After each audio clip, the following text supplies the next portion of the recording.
L'heure est grave, les amigos. Les parlementaires français ont pété une durite. Alors, le 21 juillet, la France a définitivement enterré les réseaux sociaux pour les moins de 15 ans.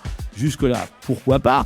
Mais la manière dont cette interdiction va avoir lieu, et notamment comment est-ce qu'on va vérifier l'âge et l'identité des personnes concernées, est plutôt inquiétante. Mais c'est pas tout. Le Sénat, au nom de la lutte contre l'ingérence intérieure, à la veille de la présidentielle, propose ni plus ni moins de rendre invisibles les Français dont la pensée ne serait pas conforme.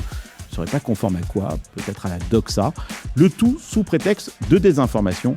J'ai demandé à Fabrice Epelboin, Pierre Gobil et le professeur et Fanny Bouton de venir débattre avec moi de ces lois.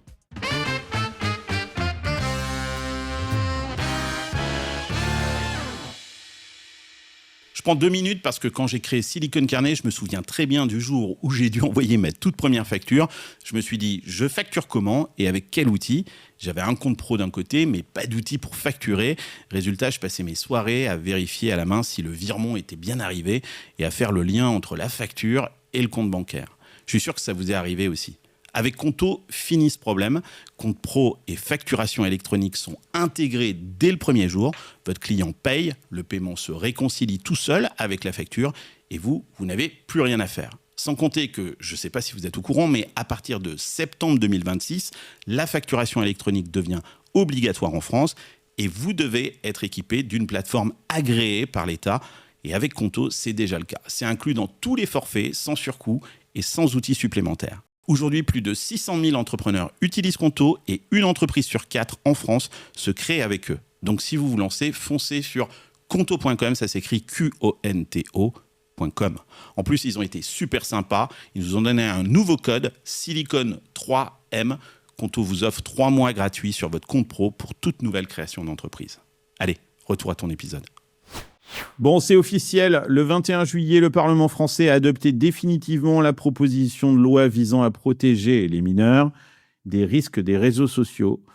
Le cœur du texte, c'est l'interdiction pure et simple des réseaux sociaux aux moins de 15 ans. 15 ans, c'est important, 15 ans, parce que l'Australie avait fait 16 ans. Donc, on doit faire mieux que l'Australie, puisqu'on s'est quand même vachement inspiré de l'Australie.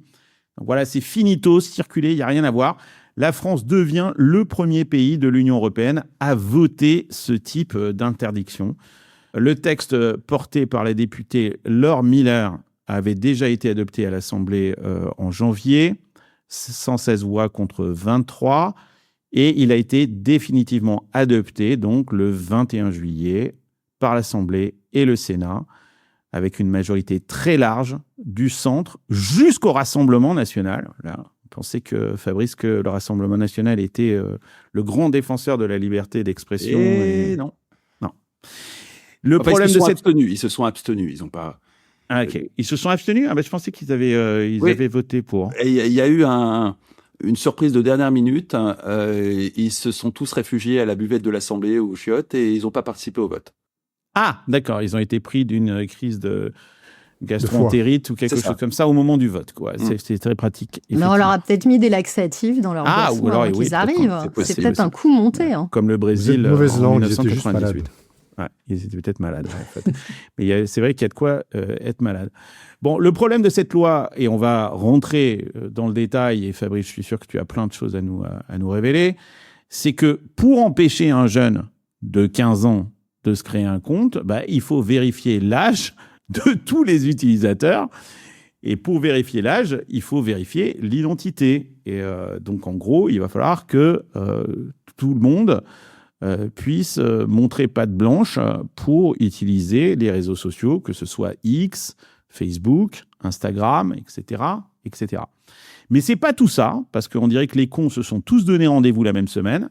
Le Sénat a aussi sorti un truc complètement dingo. Je suis tombé dessus grâce à toi, Fabrice. Le 9 juillet, la commission de la... Et alors là, je suis remonté. Je peux vous le dire que je suis remonté. Et en même temps, à tel point que je me demande même si je vais pouvoir faire une nouvelle saison de Silicon Carnet.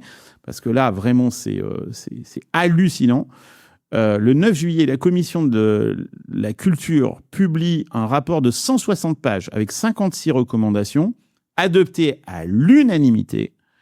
Et accrochez-vous bien à votre chaise, la mesure phare de ce rapport, c'est la création, avant la présidentielle de 2027, d'un observatoire indépendant de la désinformation. Ça sera le pendant intérieur de Viginum, qui va demander aux plateformes d'invisibiliser un utilisateur jugé fautif. C'est Laurent Lafont, le sénateur centriste, qui porte ça.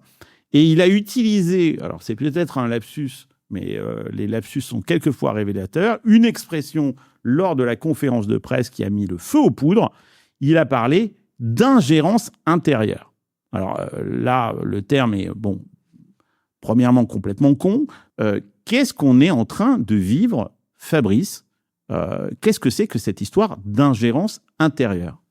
C'est un très joli lapsus qui est presque au niveau de celui des fausses opinions de Clara Chapaz et qui nous donne une bonne idée de, grosso modo, si un groupe de Français se coordonne pour s'ingérer dans le débat public, nous par exemple, ça peut être rapidement qualifié d'ingérence intérieure. Il suffit de 2-3 conditions relativement faciles à réunir, comme par exemple l'obscurité, le manque de transparence sur le financement de notre petites affaires là en ce moment.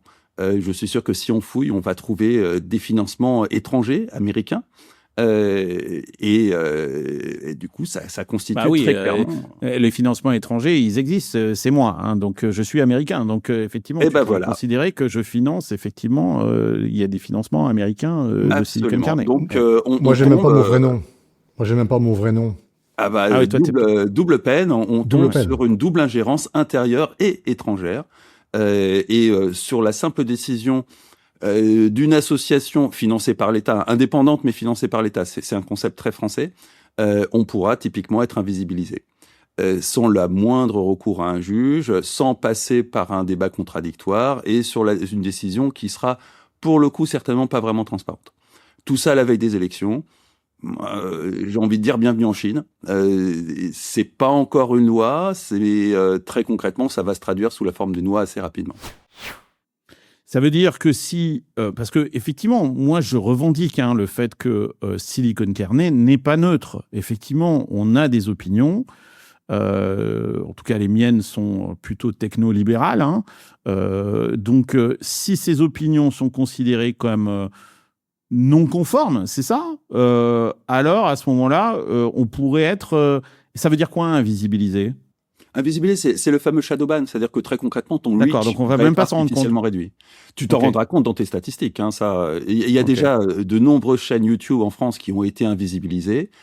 Parce qu'il y a différents circuits pour invisibiliser quelqu'un sur Internet. Il y a un circuit officiel qui est le DSA, mais il y a un circuit officieux qui a été expliqué en long, en large et en travers lors d'auditions parlementaires à l'Assemblée nationale, et qui consiste tout simplement pour un ministre à décrocher son téléphone et à demander l'invisibilisation d'un internaute. Et on a même eu la démonstration de cette invisibilisation à travers un mascu dont j'ai totalement oublié le nom, mais qui a été parfaitement grossier lors de son audition parlementaire, et dont le compte Instagram, je crois, a sauté dans l'heure qui a suivi. Donc on est effectivement face à une forme d'arbitraire déléguée à des associations tierces, parce que si c'était l'État qui prenait directement cette décision, on tomberait sur le coup d'une violation des droits de l'homme, et comme c'est dans le préambule de la Constitution française, ça ferait désordre, mais en fait pas tant que ça, vu que, encore une fois, lors de cette audition parlementaire, les responsables de Meta, les responsables de YouTube ont clairement admis que c'était comme ça que ça se passait sur un simple coup de fil de l'exécutif. Donc on en est là. On en est là avec des médias qui refusent de regarder ça en face, en grande partie parce que ça les arrange. Il y a une concurrence considérable entre des nouveaux médias tels que celui qu'on est en train de faire en ce moment, et puis des anciens médias qui n'adressent plus qu'une population de 50 ans et qui sont subventionnés. Qui sont subventionnés, mais surtout, c'est pas... Parce que nous, on n'est pas subventionnés. La subvention, c'est l'arbre qui cache la forêt, c'est pas le plus gros problème. Le gros problème auquel fait face l'État aujourd'hui, c'est que ces médias traditionnels ne touchent absolument personne en dessous de 40 ans.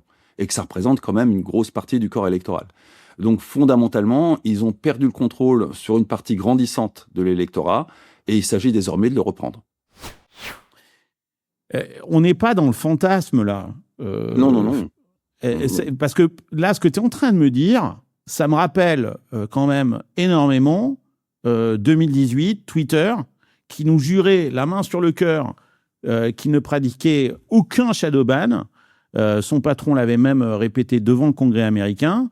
Et quand on disait le contraire, et d'ailleurs tu en faisais partie, on traitait ces gens-là de complotistes. Sauf que décembre... On le fait encore, pas plus tard. Oui, sauf qu'en décembre 2022, les Twitter Files sortent, et là on voit des captures d'écran de notes internes que vous pouvez d'ailleurs retrouver. Elles sont documentées maintenant, elles sont même sur Wikipédia. Et on se rend compte que le procédé existait. Ça s'appelait Visibility Filtering. Il y avait des listes de comptes et qu'on a minimisé le reach de certains comptes parce qu'ils ne portaient pas le discours officiel. C'est ça ? C'est ça, et ça a été confirmé par 2 investigations parlementaires au Sénat et à la Chambre des représentants aux États-Unis. Donc c'est plus qu'officiel. On a des centaines d'heures de témoignages, de témoins sous serment, et témoigner sous serment aux États-Unis, c'est pas du tout comme en France. Si on ment sous serment aux États-Unis, on va directement en prison. Ouais. Donc c'est absolument incontestable. Ça n'empêche que encore aujourd'hui, c'est qualifié de théorie conspi. Est largement minimisé par tout un tas d'acteurs du numérique en France. Hier encore, Gilles Babinet expliquait sur LinkedIn que tout ça, c'était du flan et que circuler, il n'y a rien à voir. Par ailleurs, les médias n'ont toujours pas parlé des Twitter Files, toujours pas parlé de cette affaire, ce qui est plutôt drôle parce que... Mais quand Thinkerview lui a posé la question à Gilles Babinet, en fait, visiblement, il n'était pas au courant, il ne savait pas ce que c'était. Oui, mais il sait toujours pas ce que c'est. Et il est parfaitement confortable dans cette ignorance parce qu'effectivement, il faut être honnête, regarder ça en face, c'est extrêmement désagréable. Et donc, il a choisi de ne pas le regarder en face. Et beaucoup de gens ont choisi de ne pas le regarder en face. Et ce qui est hyper pervers dans ce truc-là, et d'ailleurs, c'était la défense qu'avaient les dirigeants de Twitter à l'époque, c'est de dire non, ce n'est pas de la censure, on a désamplifié. C'est-à-dire qu'on a fait en sorte que ces comptes-là soient moins visibles, mais on ne les a pas censurés. Ces comptes existent, ils peuvent continuer à s'exprimer, sauf que personne ne les voit, quoi, en gros. Et ça, il faut quand même l'expliquer, parce que pour un média comme le nôtre, si tu nous désamplifies, en fait, en gros, entre mourir d'une balle dans la tête et se faire étrangler, ce qui prend un peu plus de temps, le résultat est exactement le même. C'est-à-dire que c'est quand même un assassinat, que ce soit par strangulation ou par une balle dans la tête. Donc, ce shadow banning, il est dramatique, il est mortel pour les médias alternatifs comme le nôtre. Ah, totalement. Si les revenus d'un média sont liés aux revenus YouTube et aux revenus des sponsors, c'est une condamnation à mort. Typiquement, on parlait de Thinkerview, qui a fait l'objet d'un shadow ban, qui a vu du jour au lendemain ses statistiques divisées par 2 ou 3. Heureusement, eux, ils ne dépendent pas des revenus YouTube, ils dépendent d'une cagnotte Tipeee. Donc, d'un point de vue financier, ça n'a pas été une catastrophe, mais très clairement, d'un point de vue de la diffusion, ça a été une restriction considérable. Absolument considérable. Et ça ne touche pas que Thinkerview, il y a tout un tas de médias sur YouTube qui ont été affectés par ça depuis grosso modo 1 an. C'est une réalité, maintenant ça va devenir une réalité juridique, mais on est habitué sur ce genre de loi à les mettre en application avant qu'elles n'existent. Alors, on va parler concrètement, parce que pour les créateurs, ça devient très très concret. Le même rapport veut reconnaître le rôle des influenceurs et des créateurs de contenu, et ils veulent en agréer certains. C'est-à-dire qu'en gros, certains créateurs de contenu seront agréés, si la loi passe, encore une fois, n'est pas passée, et cet agrément va permettre d'ouvrir des droits à des aides publiques. Donc, en gros, c'est la carotte et le bâton dans le même document. Tu as d'un côté un guichet, de l'autre un bouton d'invisibilisation. Et devinez qui décidera, pendant 18 mois de campagne présidentielle, quel créateur mérite l'agrément et lequel constitue une menace grave pour la qualité de l'information. Je les cite, c'est le terme. Je ne sais pas. Qui va décider ce truc-là parce que... Et moi, je suis inquiet pour Silicon Carnet, très honnêtement. Non, mais attends, avant que ça passe quand même... Oh, ça passera. Si je peux me permettre, le DSA est passé. Cette loi dont on parlait à l'instant sur l'interdiction des réseaux sociaux aux mineurs, qui donnera lieu à une certification d'identité pour tout compte sous pseudonyme sur les réseaux sociaux, passera. Il y a déjà eu des ballons d'essai sous la forme d'amendements avortés de la part de Paul Midi, qui est député Renaissance. Clairement, ça passera. La seule chose qui peut merder dans l'histoire, c'est que technologiquement, ça va être compliqué. Typiquement, l'interdiction des réseaux sociaux aux moins de 15 ans, ça se base sur une quantité faramineuse de technologies, tous plus fantaisistes les unes que les autres, et typiquement, la reconnaissance faciale va faire la différence entre un gamin qui a 14 ans et demi et un gamin qui a 15 ans et demi. C'est totalement impossible. Ce qui, a priori, devrait amener l'État à proposer ces solutions, soit à partir de France Connect, soit mieux encore, parce que quand même beaucoup plus sécurisé, à travers des solutions comme le Digital Wallet européen. Et à partir de là, ça sera une étape vers la certification de tous les comptes sur les réseaux sociaux comme étant liés à une identité civile que l'administration pourra requérir au besoin. Le double anonymat, qui est préconisé par la CNIL, où tu sais, il y a un tiers qui atteste l'âge sans savoir pour quel site, et le site qui reçoit la preuve sans connaître l'identité. Est-ce que ça marcherait pas ? Ça pourrait tout à fait marcher, notamment avec le Digital Wallet. Le problème n'est pas vraiment là. Le problème est que si on te demande 15 fois dans les 3 mois qui viennent d'utiliser cette technologie-là pour prouver que tu es un majeur, parce que tu vas consulter un site porno, parce que tu vas reprendre le contrôle de ton compte sur un réseau social, au bout de la 16e fois, on va faire passer une loi qui dira maintenant il faut associer votre identité à votre compte sur un réseau social de façon à ce que l'État puisse y accéder. Tu le feras une 16e fois. C'est ce qu'on appelle un nudge en psychologie cognitive. C'est très clairement ce qui nous attend, parce que la volonté d'associer les comptes, notamment les comptes sur pseudonyme, avec une identité civile accessible par l'État, ça a clairement été une des demandes, et ça a été demandé à de multiples reprises et fait l'objet d'amendements de la part du parti au pouvoir. Parce que, pour moi, il y a 2 sujets. Il y a comment on interdit et est-ce qu'on doit interdire. C'est 2 sujets différents. Ouais. Et on a beaucoup parlé du Sénat, on n'a pas parlé du sujet initial qui était les ados de moins de 15 ans. Si tu veux, on y revient. Au risque de paraître peut-être bizarre à vos yeux. Fais ton boomer. Moi, je pense que c'est un vrai sujet. Ouais. D'ailleurs, on va dire le fondateur de la liberté, le libéralisme politique, qui s'appelait Mills, disait qu'en fait, sur les moins de 15 ans, il appelait ça les enfants à l'époque, c'est un vieux bouquin, la liberté suppose la capacité de jugement. Et qu'à un moment où tu n'as pas la capacité de jugement, on prend un risque de laisser tout ouvert auprès des gens. Donc moi, sur le sujet des enfants exposés à tout ce qui est disponible sur les réseaux sociaux, je pense que c'est un vrai sujet. Oui. Je n'ai pas la méthode sur comment tu le fais. Et les études sur la santé mentale montrent que c'est un vrai sujet. Voilà. C'est un vrai sujet, je crois qu'il y a pas grand monde. Mais ça, c'est un sujet, et on en avait déjà parlé. Il y a l'éducation aussi autour de ça, et c'est mettre l'interdiction, c'est aussi se dédouaner de l'éducation à faire autour de tout ça. Parce qu'on peut apprendre plein de choses grâce aux réseaux sociaux, ça peut être utile. C'est juste comment est-ce qu'on éduque. Ça demande un investissement qui serait plus colossal que d'interdire. Ça ne demande pas grand-chose, en fait. Je vais vous donner une solution clé en main. Mais t'as pas d'enfant, Fabrice. Toi, t'as pas d'enfant, je te rappelle. Non, mais j'ai suffisamment. Je te jure que quand tu files un de ces appareils, Pierre, il a raison. Hein. Oui, non, mais là-dessus, je rejoins tout à fait les parents les plus conservateurs. Il y a pas de souci, effectivement. Mais je suis pas conservateur. Je dis c'est un sujet. Si, conservateur. Non, mais c'est pas grave. Je parlais pas de toi. Je parle vraiment. Je comprends infiniment que on n'ait absolument pas envie de lâcher son enfant dans la nature, que ce soit pour accéder à de la pornographie ou à tout et n'importe quoi sur les réseaux sociaux. Mais sauf qu'on le fait, on le lâche pas en dehors, mais on le lâche devant son téléphone, devant un écran, parce que c'est à l'intérieur de l'appartement. Et il y a une solution très simple, très simple, qui s'appelle les filtres parentaux. Ça existe pour les ordinateurs, ça existe pour les téléphones portables. Mais les gens, ils les paramètrent pas, ils font pas gaffe. Fabrice, quand t'as envie de te branler, tu vas pas demander l'autorisation à ta mère, quoi, en fait. Non, mais ça, on le faisait pas à notre époque, et non, on avait pas. Non, t'allais piquer le lui derrière le canapé de ton père. Ou voir le catalogue de la Redoute, parce qu'on avait rien d'autre. Voilà,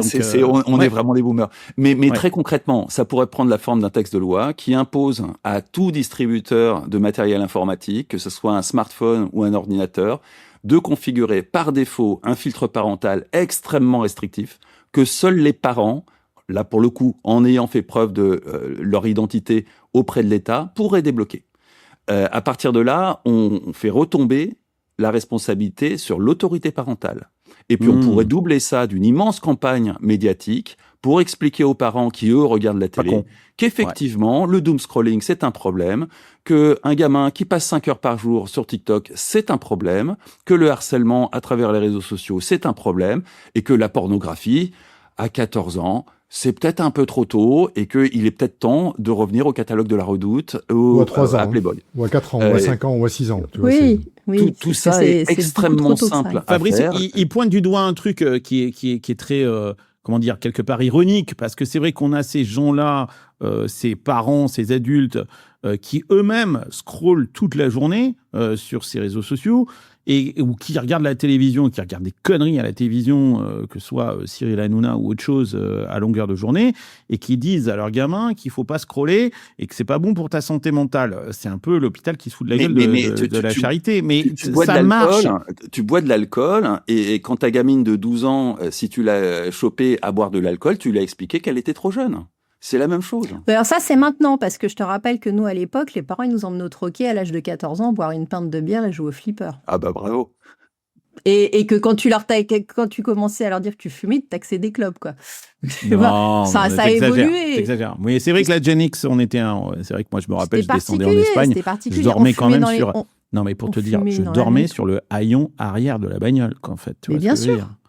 On n'avait pas de ceinture forcément à l'arrière de la bagnole. Il faut pas, on n'est pas en train de dire que c'était mieux avant et qu'il faut revenir à ça. Pierre, tu voulais rajouter quelque chose là-dessus? Juste un commentaire sur ce qu'a dit Fabrice sur je restaure l'autorité parentale et je les laisse décider de ce que leurs enfants peuvent ou pas ne voir ou pas voir. Oui. Je partage. Je pense que tous les parents sont pas forcément éduqués et que la loi. Ah ouais.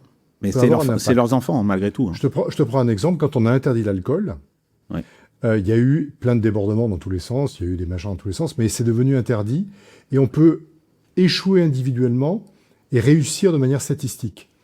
Donc je pense qu'à un moment donné, si tu dis, voilà, il faut faire attention à ça, et c'est sérieux, il y a une loi, je sais pas comment la mettre en œuvre, tu imprimes quelque chose qui peut donner aux parents aussi le pouvoir de dire, tu vois, on n'a pas le droit de te le montrer, c'est pas moi, c'est contre la loi. Parce que je pense que les parents sont pas tous aussi éduqués et on va dire presque lucides sur l'impact du truc. Nous, et peu importe les classes sociales, d'ailleurs. Hein. Peu importe les classes sociales. Ça n'a rien à voir avec la classe sociale. Hein, les parents, tu les matraques d'une communication extensive.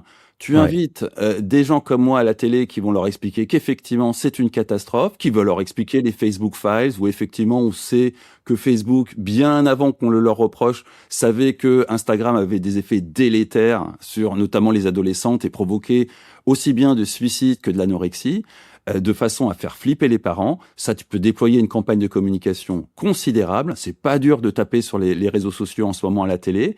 Tu doubles ça d'une vraie responsabilisation des parents. Maintenant, c'est vous qui décidez. Si vous décidez que vos enfants, vous les laissez dans la nature, vous leur fusillez les neurones, c'est votre responsabilité. Alors que là, en mettant en place une loi qui décharge les parents de toute responsabilité, qu'est-ce qu'on va faire ? On va faire exactement comme en Australie. On va apprendre je crois que c'est 80% des gamins en Australie qui contournent le système. Donc concrètement, on va éduquer les gamins à contourner la loi dès le plus jeune âge.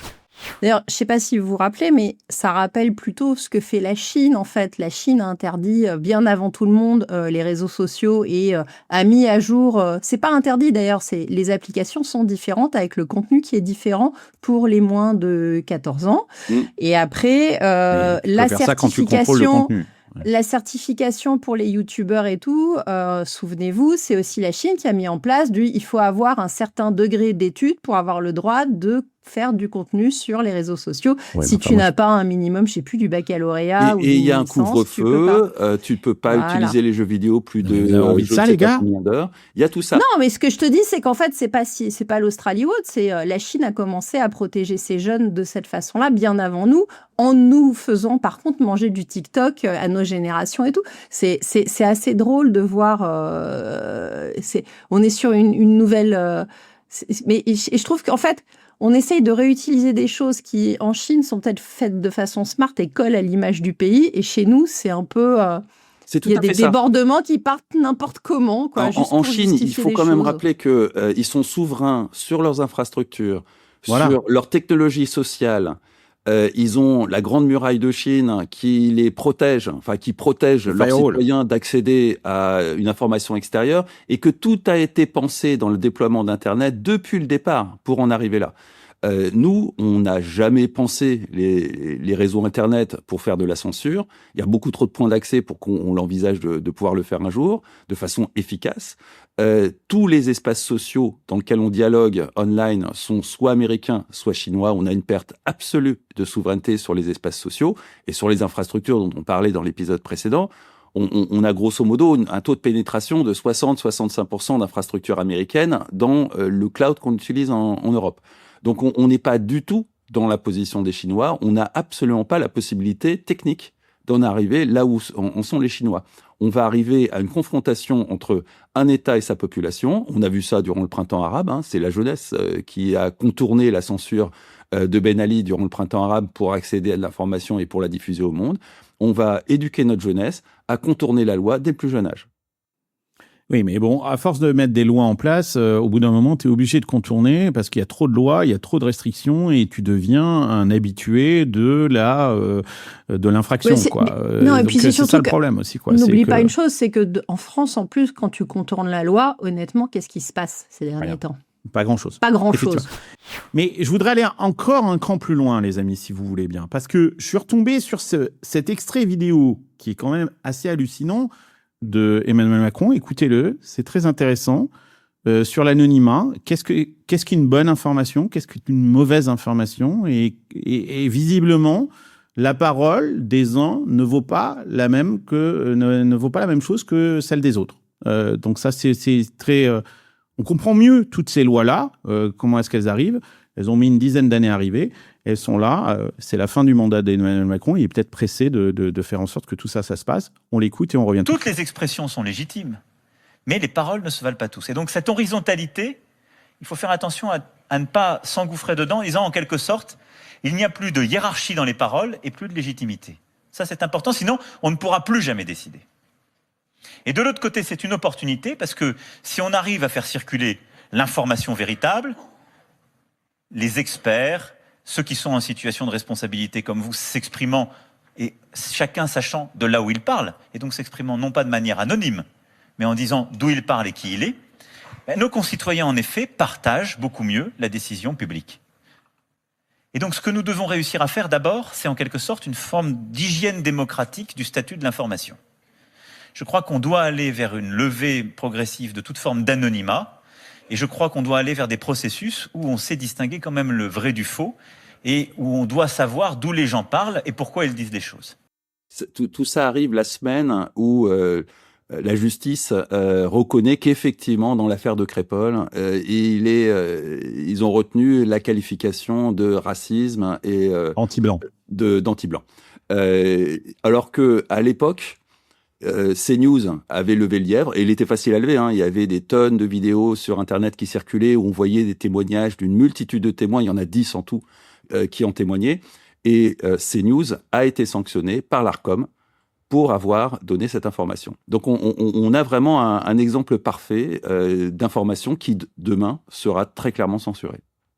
Moi, ce qui m'intéresse dans la parole qu'on vient d'entendre d'Emmanuel Macron, c'est quand il parle de hiérarchie de la parole. Ça, c'est vachement intéressant. C'est qu'il est en train de nous expliquer qu'un expert, c'est-à-dire un scientifique ou un responsable politique, sa parole vaudrait plus que la vôtre. Donc, en gros, toi, tu fermes ta gueule. Alors, je sais que Pierre, toi, des fois, tu as eu un petit peu ce discours-là. Tu étais aligné sur Macron en disant que il y a des gens qui feraient, que la parole de l'un ne vaut pas la même chose que la parole de l'autre. Il y a quand même des zones de compétence et des zones d'incompétence. Prenons un Ok. sujet que tout le monde va comprendre, la médecine, d'accord ? Sur un sujet médical, par exemple, si je me prends moi, qui ne suis pas médecin, je me considère incompétent. Okay. Et je considère que la parole d'un médecin a plus de valeur que la mienne. Donc sur des sujets scientifiques qui nécessitent une forme de Mais compétence... tu te présentes pas comme un médecin, Pierre. Jamais. Jamais, Bah jamais oui, été Pierre, médecin. mais les médecins t'ont affirmé durant un an que l'origine du Covid, c'était le pangolin. Aujourd'hui, tous les soupçons Tu pèsent peux sur le toujours me laboratoire prendre de des Wuhan. exceptions. Tu peux toujours me prendre Non, des c'est pas une exceptions à la exception. règle. C'est pas une Mais en règle exception. générale, Et un là, pour le médecin. coup, c'est pas une exception. C'est une démonstration claire et nette que les médecins qu'on t'a présentés comme Peuvent se experts, tromper. non seulement peuvent se tromper, mais très prennent clairement ont position. éliminé de façon radicale durant un an une hypothèse qui, dès le départ, était considérée par la CIA, qui a quand même des bonnes informations et qui, n'en doutons pas, intègre des médecins, considérée comme parfaitement valide. Donc on est vraiment en droit de Donc- se demander si les spécialistes ne sont pas soigneusement sélectionnés pour donner un discours qui va dans le sens d'un narratif décidé ailleurs. Alors, laisse Donc, quand terminer, tu en- le raisonnement de Pierre. Donc, quand tu es dans un hôpital, tu as un accident de voiture, tu dis au médecin, me touchez pas, dites-moi ce que vous allez faire. Pas du tout. Parce Pas que du moi, je tout. dis, soignez-moi. Par moi. contre, quand je suis face à une crise sanitaire et que je m'aperçois un an après les faits qu'on nous a délibérément caché une information, je suis en droit de me poser des questions sur quels sont ces médecins qui nous ont donné la vérité vraie et qui s'est avéré être un mensonge par la suite. Ouais, mais Fabrice, tu comprends que si on part de ce principe, je suis d'accord avec toi hein, et je suis plutôt de ton avis, mais je comprends aussi Pierre, c'est que la société peut s'effondrer tout d'un coup, quoi, en fait. C'est-à-dire que à la moindre, au moindre problème comme celui que tu évoques, bah, tout d'un coup, on croit plus les médecins, on croit plus ensuite les profs, on croit plus ensuite les flics, on croit plus ensuite les juges. Et Mais c'est je le cas. suis d'accord, on a raison quelquefois de pas les croire. Bien Mais c'est sûr, le cas. mais, On ouais. en est là. On en est là. ouais, on en est là. La confiance envers la justice est inférieure à la moitié de la population. La Non, mais majorité de la population française. la justice, ne ça font Et marche la pas plus. justice, la science, il y a plein de La choses. science est passée également par ce broyeur, notamment à cause des mensonges durant le Covid. Donc la confiance envers les médecins, envers les scientifiques s'est effondrée du fait de leurs mensonges. Je reviens à ce que je disais.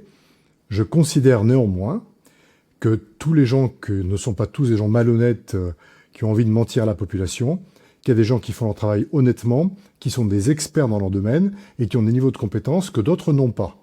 Et que donc, j'ai plus envie d'écouter ces gens qui ont ce niveau de compétence que ceux qui ne l'ont pas. Donc sur l'expertise, moi je pense qu'on devrait, en tout cas, trouver un moyen d'écouter plus les experts que les charlatans. Alors, Ça, c'est Ça, sur c'est la pas une hiérarchie, liberté individuelle. Hein. Mais comment Mais- tu mais les oui, sélectionnes hein Ça, c'est à toi de les Je prends sélectionner. un exemple. Je prends un exemple, encore une fois, dans le médical.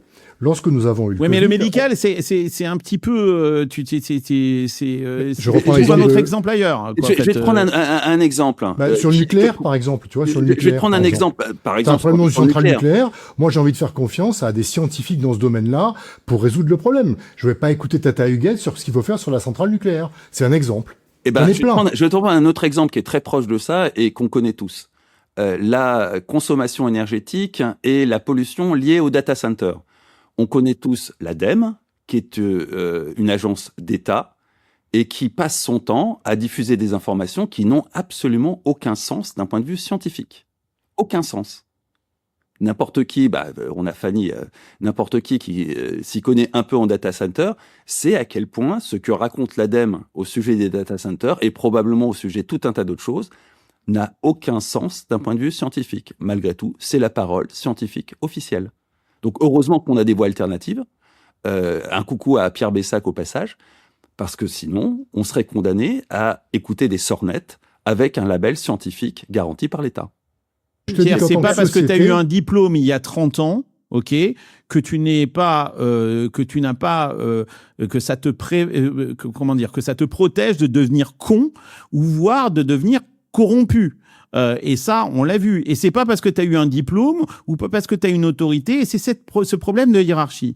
Et je voudrais l'illustrer parce que quand même, là, on a l'exemple encore. Et alors tu vas me dire, c'est un exemple, mais les exemples, ils commencent à s'accumuler. On a justement sur cette loi le sénateur en question, Laurent Lafont. Il se trouve qu'en plus, j'ai déjeuné avec lui, qui est un personnage au demeurant sympathique. Il a une autorité, il a cette hiérarchie de la parole parce qu'il est sénateur. Donc quand il s'exprime, effectivement, il a une autorité. Sauf qu'il ne comprend absolument, strictement rien à la technologie et qu'il prétend pourtant encadrer. Et je vous propose de regarder cet extrait où il est en train de parler de YouTube.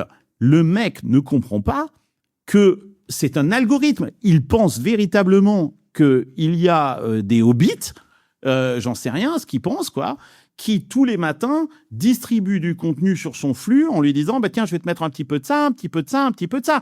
Il ne comprend pas. Écoute-le, Pierre. Écoute-le, Pierre, on en reparle ensuite après. Ok. Bon, effectivement, il y a une série de vidéos ou d'articles. L'AFP sur les images de la recherche de Liana, la petite fille.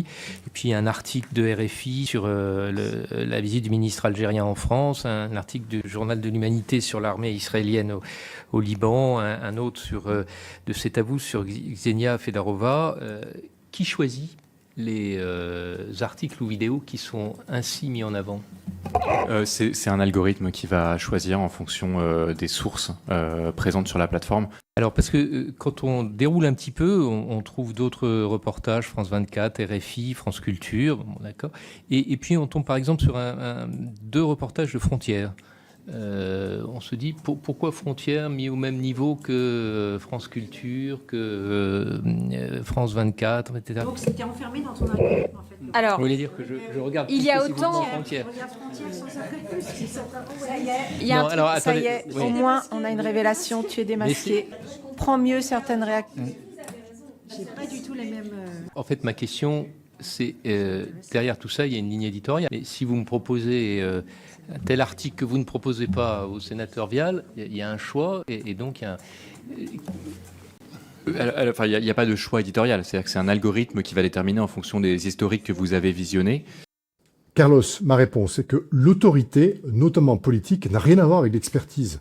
C'est pas parce que tu as une autorité que tu es expert. Ah non, Tu es expert Macron, il parce parle que de tu as cette une hiérarchie-là compétence. aussi. Oui. Je te le redis, tu es expert parce que tu as une forme de compétence. Les politiciens français n'ont aucune compétence. C'est très connu. Ils sont tous nuls. Donc, c'est pas du tout le sujet. Le sujet, Non, mais c'est c'est pas parce marrant que que tu as tu un dises ça, pouvoir Pierre. que tu C'est es marrant que tu expert. dises que Tu es les expert politiques parce à que chaque tu es fois. expert. Non, mais Pierre, Mais c'est si. marrant qu'à chaque fois tu me dises, quand je te parle des politiques, tu me dises ils sont tous nuls. Et de Oui, l'autre côté, quand je on pense. parle des médecins, tu me dis ils sont tous géniaux. Et le monde, il n'est pas entre Il y a blanc des et médecins noir. qui sauvent Il y a des vies des tous les politiques jours. qui savent. Non, mais Pierre, il y a des politiques qui savent de quoi ils parlent. En l'occurrence, Très peu. ce monsieur, visiblement, n'avait pas pigé le truc. Et puis, il y a d'autres politiques qui savent pas de quoi ils parlent. Et pareil pour les médecins. C'est ça ce qu'on est en train de dire. Et que donc, le peuple est là. Et heureusement que le peuple est souverain, parce qu'il n'y a que le peuple qui doit être souverain, normalement, dans une démocratie, pour foutre dehors ces gens-là quand ils racontent des conneries. Qu'ils soient Mais médecins ou sénateurs. Oui, mais souvent, le peuple écoute aussi. Et puis, moi, je vais vous prendre un contre-exemple et me prendre en exemple. Regarde, je suis une femme, soi-disant experte du quantique, du coup, mais j'ai pas les diplômes, j'ai tout appris sur le terrain. Comment tu valides ça, du coup? Mais je vous parle pas de valider ou de diplôme. Je dis, il y a des gens qui ont une expertise qui peut être académique Mais comment ou qui tu peut la ne pas l'être. définis? Comment tu la définis? C'est l'État qui Comment va tu la la définir? définis? C'est une Ah, mais j'ai pas association de- j'ai légale pas- qui va la Mais définir? non, je dis pas que c'est à l'État de le définir. Je dis qu'à un moment donné, tu occupes un rôle social dans la société, tu fais des choses, et tu les fais bien ou tu les fais pas bien. Si tu les fais bien, tu peux être reconnu. Oui, mais Enfin, Pierre, je suis regarde, désolé, par mais exemple, c'est pas nous, l'État. sur Silicon Carnet, Non, pas l'État, on n'a bien pas sûr de que non. diplôme, on n'est pas des experts, on n'est même pas, enfin moi, en tout cas, je ne suis même pas ingénieur. Et je parle de technologie, mais il y a une audience qui nous écoute épisode après épisode et qui considère que ce qu'on raconte n'est pas complètement con. Mais Prenons si tu notre mets exemple. ça entre les mains de l'État, et c'est ce qui va se passer, il suffit que malgré ce qu'on raconte et qui n'est pas complètement con, ça n'aille pas dans le sens de la doxa, eh ben, on saura, notre parole va être désamplifiée. 100% d'accord. 100% d'accord. Je pense qu'effectivement, si l'État devient expert, on est foutu. Parce qu'ils sont pas experts. Mais je pense que dans la société dans laquelle nous sommes, il y a des experts. Prenons un exemple tout simple. Nous avons un incendie extraordinaire en ce moment. Il y a des pompiers qui combattent l'incendie, qui sont dans leur domaine des experts du combat de l'incendie. Et il faut faire hyper gaffe, on est à la veille d'une élection présidentielle. Et donc, de mettre en place des infrastructures comme celle-là... Mais non, c'est horrible. C'est horrible parce qu'on ne sait pas qui va gagner l'élection. Bien sûr. Hein, et on est en train de mettre entre les mains, et quand on file cet outil-là à l'État, ils ne l'auront jamais. Et donc, si vous n'êtes pas capable de me dire aujourd'hui ce que ferait votre pire adversaire politique avec ce genre d'observatoire une fois installé à Matignon, alors vous n'avez pas le droit de le créer, cet outil-là. Et c'est exactement ce que je suis en train de dire. Parce que je ne sais pas qui sera à Matignon l'année prochaine. Et j'ai pas envie, il y a certains candidats où j'ai pas envie qu'ils aient ce genre d'outils entre les mains. En fait, quoi. Moi, Voilà. tous. D'ailleurs, t'as raison. Tous. Ouais, tous. Et ils auront de toute façon, quoi qu'il arrive, tout un tas d'outils de surveillance. Ils auront, quoi qu'il arrive, alors pas le DSA, parce que l'ARCOM a été verrouillé, comme le Conseil constitutionnel, comme le Conseil d'État, comme tout un tas de choses, par le pouvoir en place, de façon à ce que, si alternance il y a, les choses soient totalement verrouillées. Mais ça n'est qu'une question de temps. Au bout d'un moment, si l'alternance est reconduite, on aura une alternance qui aura tous ces outils dans les mains. Alors, avec tout ce qu'on vient de dire là, quelle est notre probabilité, Fabrice, en tant qu'expert, qu'on se fasse shadowban ? Non, je pense pas que Silicon Carnet ait un risque considérable à être shadowban. Ne serait-ce qu'à travers nos différents carnets d'adresses, ça me paraît peu probable que Silicon Carnet soit shadowban. Et diversité d'opinion, parce qu'on n'est quand même pas toujours tous d'accord. Et diversité d'opinion, mais ça, ils s'en foutent. Il suffit qu'il y en ait une qui leur convienne pas dans le lot pour que ça les dérange. C'est plutôt le carnet d'adresses politique qu'on peut avoir qui va nous protéger d'un éventuel shadowban. Par contre, il y a d'ores et déjà, une quantité conséquente de chaînes YouTube qui sont shadowban, et qui sont shadowban depuis des mois, et même peut-être des années pour certaines. C'est une réalité. On est rentré dans ce monde, même si sa dimension légale n'est pas encore parfaitement structurée, la réalité est déjà là. Et ça, il y a des auditions parlementaires, j'insiste, pour en témoigner. C'est pas une théorie conspire de ma part, c'est les témoignages des représentants de Meta, des représentants de Twitter et des représentants de YouTube, qui ont affirmé sous serment que c'était une réalité dès à présent. Allez, on va suivre ça. En tout cas, on va pas les laisser faire et on va être bruyants sur ce sujet-là. On va rendre la chose visible, même si ça nous coûte, c'est pas grave. Mais je pense que c'est en tout cas une cause qui mérite qu'on se mobilise. Allez, je vous embrasse. On retourne tous à nos apéros, à la piscine, parce que moi, je suis censé être en vacances. Et visiblement, avec toutes ces conneries qui se passent, qu'en fait, je n'arrive pas à prendre de vacances. Donc, ça se trouve, je vous donne rendez-vous la semaine prochaine. Allez, je vous embrasse les cocos. Hasta luego, amigos. Bye bye.